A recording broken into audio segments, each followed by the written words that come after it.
Nuevamente estamos de retorno. Estamos dando continuidad justamente a la unidad 6, el cual vamos a hablar sobre las ranuras de la tarjeta madre.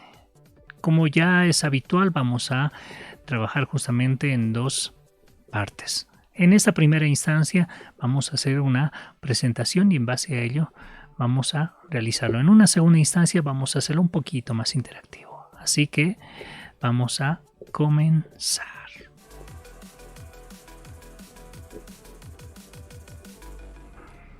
Unidad 6. Ranuras de la tarjeta madre. Es el sea señor de la sentencia. Muy bien, vamos a continuar. Las características son los conectores de la memoria principal del ordenador. Por ejemplo, aquí observamos la memoria RAM, acá donde se colocan. ¿Ya? Antiguamente los chips de RAM se colocaban uno sobre la placa, de la forma en que aún se hacen las tarjetas de video, lo cual no era una buena idea, debido al número de chips que podía llegar a ser necesario y a la delicadeza de los mismos. Por ello se agruparon varios chips de memoria, soldados a una placa, dando lugar a lo que se conoce como módulo. Y eso es justamente los temas que vamos a abarcar. Y para ello vamos a ir al siguiente subtítulo. Esta característica especial, por ejemplo, es la ISA 8 XT. ISA de 8 bits es una de las ranuras más antiguas y trabaja con velocidad inferior a las ranuras modernas, a una frecuencia de 4,77 MHz. Funcionaba en los primeros procesadores de Intel 8086 y 8088. Posteriormente, el 8086 amplía su bus de datos a 16 bits y esta ranura ya era muy insuficientes, por ello que poco a poco justamente se fueron perdiendo. Vamos a continuar. Es una ranura de expansión de 16 bits, capaz de ofrecer hasta 16 megas con 8 MHz. Los componentes diseñados para la ranura AT eran muy grandes y fueron de las primeras ranuras en usarse en las computadoras personales, estas las que estamos observando. Hoy en día es una tecnología en desuso y ya no se fabrican placa base con ranuras ISA con este tipo de características. La MCA, Microchannel Architecture, es una arquitectura propietaria de IBM, la que observamos, para la serie de computadoras PS2, desarrollada justamente en el año 1987. Aquí podemos observar ya, y acá unas tarjetas, que son justamente componentes los cuales se incluían para ello. Vamos a ir con la ISA. Arquitectura estándar industrial que es extendida. Justamente esta es una arquitectura de bus para computadoras compatibles en ese entonces, que era la IBM. ¿Ya? ISA patrocinado y desarrollado por el grupo de los 9. Ya era una corporación realmente grande, montadores y vendedores de computadoras clónicas, que fue anunciado a finales de 1988 como respuesta del MCA. La VESA. En 1992, el Comité Videoelectrónico de la empresa NEC crea esta ranura para dar soporte a las nuevas placas de video. Es fácilmente identificable en la placa base debido a que consiste de una ISA con una extensión color marrón, la que observamos. Trabaja a 4 bits y con una frecuencia que varía desde 33 a 40 MHz. Tiene 22.3 centímetros de largo, lo que podemos observar, ¿ya? ISA más la extensión 1,4 de alto y 1,9 de ancho. ISA 0,8 de ancho. Era la extensión exactamente de ello. Vamos a continuar y lo vamos a realizar de pronto con una ranura muy conocida. Hasta la actualidad, bueno, no así porque cambiaron realmente los tipos de ranuras que se manejan actualmente. Pero este tipo de PCI, por ejemplo, ranura que es llamada PCI, es un bus estándar de computadora para conectar dispositivos periféricos directamente a su placa base. Estos dispositivos pueden ser circuitos integrados, ajustados, y estos son llamados dispositivos planares. En la especificación PCI, la que observamos. Acá observan, por ejemplo, una tarjeta de Z, que es justamente para ese tipo de ranura o slot. Acá mencionamos en ello. Otro tipo de característica, por ejemplo, son las variantes que hubieron en esta parte. Tal vez un poquito condensar todo ello. Había diferentes tipos de versiones de este bus, ya los cuales se manejan eran, por ejemplo, el PCI 1.0, 2.0, 2.1, 2.2, 2.3 y el último justamente era el 3.0. En esa instancia tal vez un poquito de abundar, ¿no? Siempre a veces es necesario tener este tipo de conocimiento. La primera versión justamente del bus PCI se trata de un bus de 32 bits a 16 MHz y la que yo les mencionaba, el 2.0, que fue una primera versión estandarizada y comercial de 32 bits a 33 MHz. El 2.1. Bus de 32 bits a 66 MHz y una señal de 3.3 voltios. El 2.2, ¿ya? Bus de 32 bits a 66 MHz. Aquí podemos ver, por ejemplo, distintos tipos de ranuras PCI. En algunos casos, por ejemplo, son de 2.3 y acá, por ejemplo, acá están, por ejemplo, las de 3.0 PCI. Aquí es una AGP, pero acá, a estas me refiero. ¿Ya? Son ranuras. Vamos a ir llegando casi a la parte final y lo vamos a hacer con este tipo de buses. Las AMR, por ejemplo, era una ranura, esta es la que observamos, de expansión en la placa base para dispositivos de audio, como por ejemplo estas aquí. Esta es una de impresora, pero en ese entonces aquí, por ejemplo, podemos ver una tarjeta de sonido, ¿ya? O, por ejemplo, podía ser también para módems, ¿ya? Lanzada en 1998 y presente en placas de Intel. Por ejemplo, estas eran en Pentium 3, Pentium 4 y a veces en esas, las AMD, las Athlon, ¿ya? Fue diseñada por Intel como una interfaz con los diversos chipsets para proporcionar funcionalidades analógicas de entrada-salida, permitiendo que esos componentes fueran reutilizados en placas posteriores sin tener que pasar por un nuevo proceso de certificación de la Comisión Federal de Comunicaciones. Muy bien, vamos a ir con este tipo de puerto, la CNR. Es similar, ¿no? Acá, por ejemplo, observamos CNR slot 2, aquí está, ¿ya? Esta, por ejemplo, era una ranura de expansión en la placa base para dispositivos de comunicación, como modems o tarjetas de SED, un poco más grande que la ranura audio modem Razer, ya que fue introducida en febrero de 2000 para Intel en sus placas bases para procesadores Pentium y se trataba de un diseño que era propietario, por lo menos no se extendía, ya más allá de las placas que incluían, por ejemplo, la chipset de Intel, ¿ya? Estas son las que observamos. Ahora vamos a algo importante con la cual tal vez podemos hacer un poquito. Esto es el desarrollo o la aceleración gráfica de las mismas computadoras. Este puerto es importante porque en muchas computadoras, por ejemplo en muchas tarjetas madres, son de dos tipos, las tarjetas sueltas y las tarjetas integradas. Y ahí en tarjetas integradas vamos a observar como los que están en la pantalla, acá, ya, allí. Este es, por ejemplo, un puerto, una ranura AGP, acá justamente, lo que les mencionaba hace momentos, ¿verdad?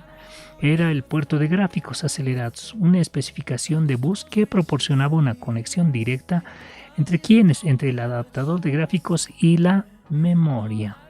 Es un puerto puesto que solo se puede conectar un dispositivo, mientras que en el bus se pueden conectar varios. Desarrollando, justamente este puerto fue desarrollado el año 1996 como una solución a los cuellos de botella que se producían en las tarjetas gráficas que se usaban, por ejemplo, el bus PCI. Anteriormente, con esto ya se ha roto ese tipo de protocolo. Ya esta es una tarjeta similar a por ejemplo, Pentium 4, ya algo similar con la que podemos observar. Vamos a ir ya poco a poco avanzando esta parte con las PCI, pero y la E. ¿Qué significado tendrá? Es la PCI Express.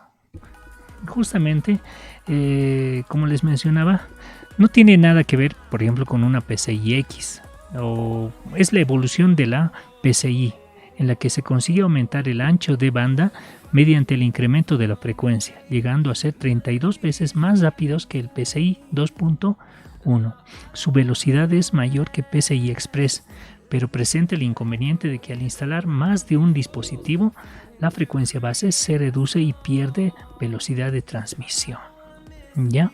Este bus, por ejemplo, era estructurado como enlaces de un punto a otro punto. A eso se llamaba, por ejemplo, los full duplex. ¿Ya? Realmente son puertos muy interesantes en ese aspecto, que trabajaban justamente en serie en PCI 1.1, más común, que fue justamente el año 2007. Cada enlace transportaba 200 megabytes en una sola dirección. ¿Ya? Como podemos observar ahí, una PCI Express. Vamos a ir con el siguiente. Dimensiones de las tarjetas. ¿Cuál era la proporción? ¿Cómo se manejaba, por ejemplo, el tamaño? ¿Ya? Mucho tenía que ver a veces para que nosotros vayamos a insertar, no solamente nos basábamos en el modelo, sino también en el tamaño. Una PCI Express, una PCI, ¿ya? Eran de distinto. Y ahora, por ejemplo, vamos a desmundar un poquito de ello. ¿Ya? Una tarjeta de PCI de tamaño completo tiene un alto de 107 milímetros. ¿Ya? O sea, un expreso podríamos decir 4.2 pulgadas, algo similar. ¿Sí? Y un largo de 312 milímetros. La altura incluye el conector de borde de la tarjeta, o sea, desde el borde. Además de estas dimensiones tan grandes y tan invisibles, a su vez el tamaño, o sea, el backplot, está también estandarizado. Tal vez un poquito en ese aspecto. Las tarjetas de media altura, ¿ya? Estas son muy comunes en equipos compactos con chasis small form factor, pero el fabricante suele proporcionar los backplates, a los que mencionábamos justamente. Muy bien, y de esa manera tal vez se da una sustitución, muy fácil, tal vez una distinta manera de realizar y construir, ¿ya? Para que nosotros podamos entender. Y como ya estamos llegando casi a la parte final, cuando realicemos el ensamblaje, lo que tenemos que conocer son todos estos aspectos que de pronto nos van a llamar mucho la atención, pero lo que sí es que tenemos que irse pasando siempre. Muchas veces no debemos conformarnos con este tipo a veces de presentaciones o simplemente con las palabras que le menciono. A veces hay mucho más allá. Bueno, sin más que decir, con esta primera parte, ahí la vamos. Enseguida continuamos con la segunda parte.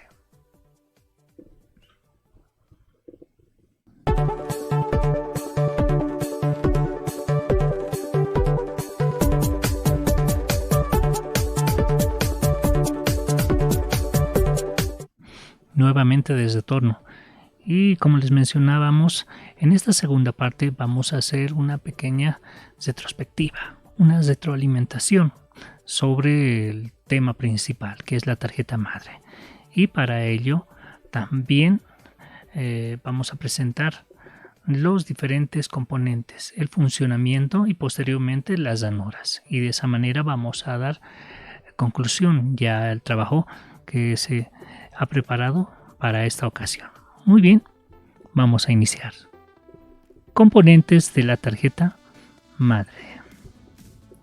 Y para ello vamos a mencionar la tarjeta madre, también conocida como placa madre o motherboard, es el principal componente de toda computadora, ya que a partir de su estructura de circuitos impresos se definirán los demás elementos que conformarán la computadora.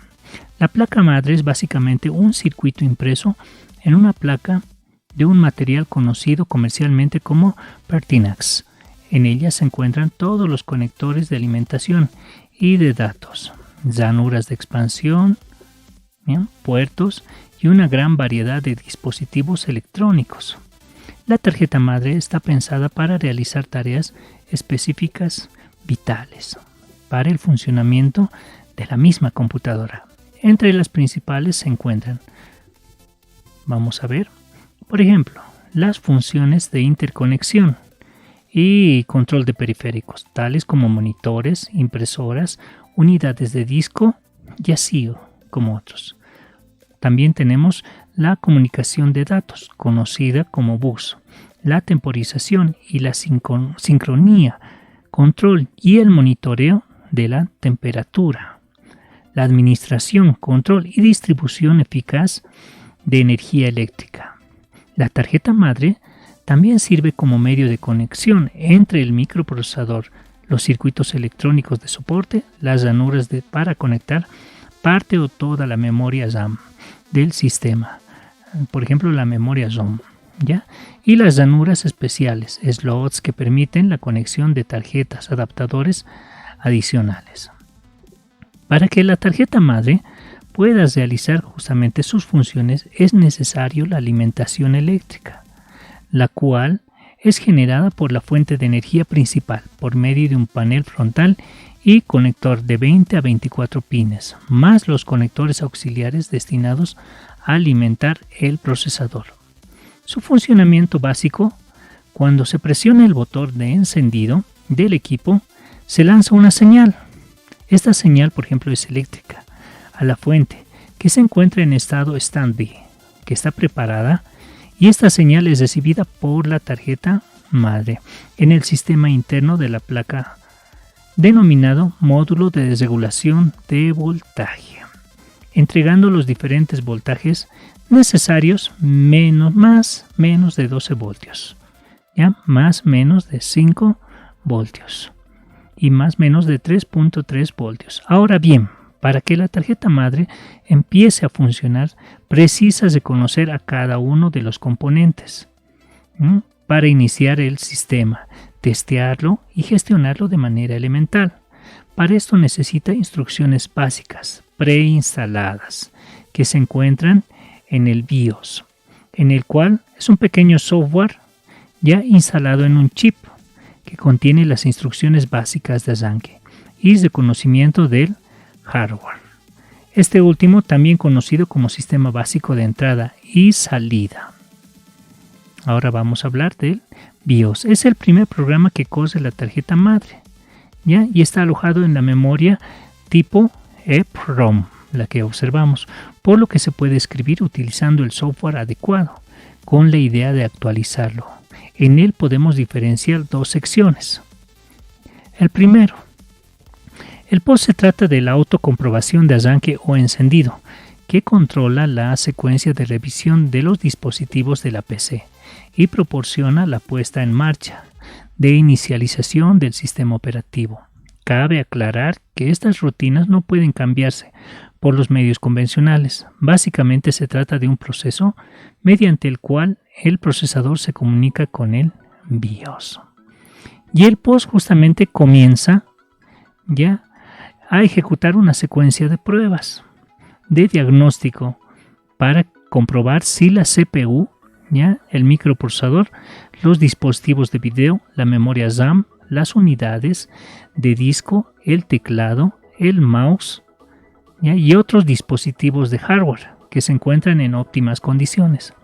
Cuando el BIOS no puede detectar cierto dispositivo instalado o detecta fallos en algunos de ellos, se oye una serie de sonidos en forma de bips, ¿ya? O pitidos, y aparecen mensajes de error en la pantalla del monitor. Si el BIOS no detecta nada anormal, se dirige al sector de arranque del disco duro para proseguir con el arranque de la computadora. Finalmente se carga el sistema operativo, la instancia en la que se aparecerá la interfaz gráfica para el usuario, así como observamos justamente en ello. El setup, ¿ya?, permite cambiar muchos de los parámetros, ¿ya?, de modo de transmisión y el reconocimiento de dispositivos en la PC. Por otra parte, para llevar a cabo el intercambio de datos, la placa madre cuenta con un conjunto de chips o chipset y la intrincada red de buses que se encargan de comunicar todos los dispositivos integrados, aquellos componentes que se integren a la placa madre se comunicarán a través de diferentes interfaces como puertos y ranuras de expansión controlados por sus respectivos controladores. Y así estamos observando justamente el funcionamiento. La tarjeta madre también cuenta con un reloj de tiempo. Esa parte es justamente conocida como pila. Y ahora vamos a indicar esa parte. Ese es justamente del BIOS. Este componente, si bien es muy simple, cumple una importante función porque sirve para que el BIOS detenga los datos, ¿ya?, de configuración almacenados desde la fecha y hora hasta los de las unidades de velocidad de trabajo del mismo microprocesador. Cuando la pila se descarga, deja de alimentar al BIOS, con lo cual se pierde la información que está guardada. Cuando se cambia la pila, no puedes recuperar datos y toma los datos que se cargaron cuando se fabricó la computadora, o sea, se reinicia, ¿verdad? Por otra parte, el PCI se ocupa de proporcionar las conexiones electrónicas destinadas a las tarjetas de captura de video y tarjetas de SD, entre otros dispositivos. Todas las tarjetas madre poseen varios conectores para unidades de disco y ópticas, zócalos para procesadores y memorias, y una gran diversidad de conectores para alimentación y conexiones externas. Es necesario destacar que no todos los conectores que detallaremos o justamente hablamos para lo posterior se encuentran juntos en una tarjeta madre y su disposición dependerá de la marca y el modelo de cada uno. Muy bien, y de esa manera vamos a llegar a esta parte. Como ya les mencionaba, ahora sí. Muy bien, como ya les mencionaba, justamente hemos hecho un pequeño repaso de todo lo que hemos llevado. Posteriormente también vamos a estar ya entrando a esto que son, por ejemplo, las memorias, los tipos de memoria, el funcionamiento que se realiza y todo ello. Este tema ha sido un poquito más corto que los anteriores, pero de igual manera es muy importante, porque cada parte que nosotros vayamos a conocer nos va a ayudar para lo posterior. Es por eso que ya llegando a la parte final simplemente me queda despedirme. Y no olviden siempre un comentario, ya, a veces también la suscripción para que en un próximo video también seas parte y puedas recibir ya a través de la campanita la intención, el mismo video que se va a subir posteriormente. Bueno, muchas gracias y hasta una próxima oportunidad. Vamos a estar con la unidad 7 posteriormente. Muchas gracias y con eso nos vamos a despedir. Muchas gracias.